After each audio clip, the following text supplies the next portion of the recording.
पलूस तालुक्यातील भिलवडी शिक्षण संस्था English primary and high school Bhilwadi येथे जागतिक सूर्यनमस्कार दिनानिमित्त इयत्ता 5वी ते 9वीच्या विद्यार्थ्यांकडून सूर्यनमस्कार करून घेण्यात आले। भारतीय तिथी माघ महिन्यातील रथसप्तमीला जागतिक सूर्यनमस्कार दिवस साजरा केला जातो। सूर्यनमस्कारामुळे आपले आरोग्य चांगले राहते। सूर्यनमस्काराने उत्तम व्यायाम होतोच, तसेच आत्मिक, मानसिक व शारीरिक सामर्थ्यही प्राप्त होते। सूर्यनमस्कार हा 8 आसनांचा एक संच आहे, जो 12 चरणांमध्ये केला जातो। असे सूर्यनमस्काराचे फायदे कृतीशील शिक्षक सुनील ऐतवडे यांनी विद्यार्थ्यांना सांगितले। सर्व विद्यार्थ्यांनी मोठ्या उत्साहामध्ये सूर्यनमस्कार केले।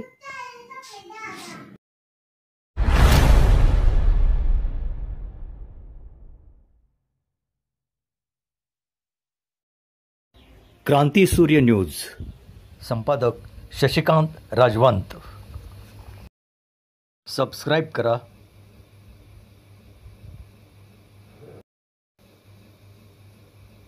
बेल आयकॉनला क्लिक करा आणि लाईक करायला विसरू नका।